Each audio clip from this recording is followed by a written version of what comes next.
Hello, everyone. I'm 18th Storm Track meteorologist Austin Haskins. It has been a very warm and muggy start to our Thursday, but we are still watching the potential for some severe storms in the forecast this afternoon. We are watching an area of non-severe showers and storms over central Minnesota this morning, west of the Twin Cities. The trend is for this complex to move towards St. Cloud and the Twin Cities and weaken and miss western Wisconsin completely, but we'll monitor that closely. But later this afternoon, as this cold front gets a little bit closer to the area, we are going to look at the potential for severe storms. We still have a level 3 out of 5 risk for severe weather in place. That means numerous severe storms are possible. The risk area does get a little bit less the farther west and southwest you go. That's where it's a little more conditional there. But the chances for western Wisconsin seeing severe weather, it's a little bit better versus areas to the west and southwest. So let's break down the hazards for today. So the tornado risk is in that brown and yellow area, which is 5 to 10%. That means there's a 5 to 10% chance of a tornado within 25 miles of a given point. Now, that might not sound like a big number, but severe weather and tornadoes included only impact, very small localized areas. So that means this is a little bit of a higher risk than normal. And the hatched area you see here, these black lines, these dashed lines, that indicates the possibility of seeing a strong tornado or two, which by definition is EF2 or stronger. Now, where exactly in western Wisconsin the tornadoes may occur, we're not going to know that. But somewhere in western Wisconsin, there may be a tornado or two with these storms later today if the ingredients come together just perfectly. I'll explain that more coming up.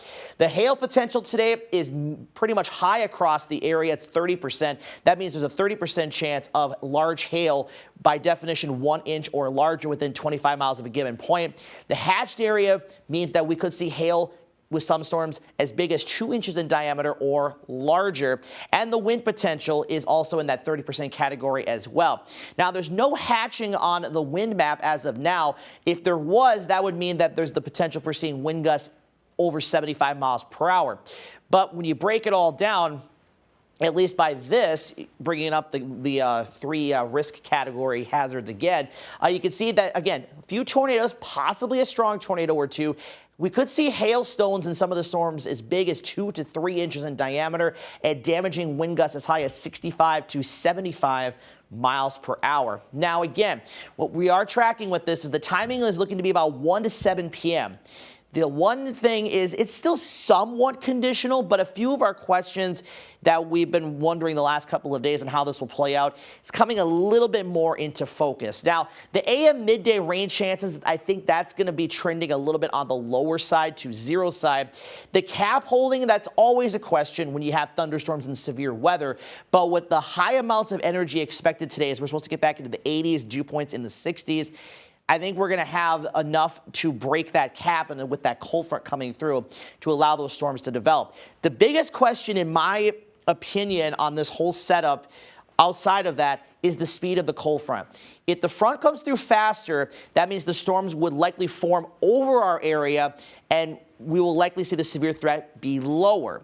If the storms develop farther south and west, and the front comes through slower in that regard, that means the storms will likely be at its strongest as it moves through western Wisconsin. So let's time it out here on Future Track. We'll start with the graph model. And again, you can see the storms to the north and west this morning, that morning complex staying north and west and likely fizzling out. Here's 2 o'clock, and you can see the storms are developing right along the Minnesota border back towards the St. Cloud area. And then by about 4 o'clock, you can see it is stretching from south of Wisconsin Rapids to about, say, Cadott, near Eau Claire, up to Rice Lake, up to Hinckley, Minnesota, and then it's out of here by about 6:30 this evening. The HRRR model showing a pretty similar picture. As you can see here by 12:30, you already got storms developing a little bit off to the west, and then eventually the line is going to start to fill in. The question is, though, again, is how far south and east will that line kind of fill in? Again, if the storms, form over us, the severe threat is lower, but if the storms form a little bit further southwest, that's where our severe risk is going to be a little bit on the higher side. The other thing, too, to consider with this is what storm mode will occur.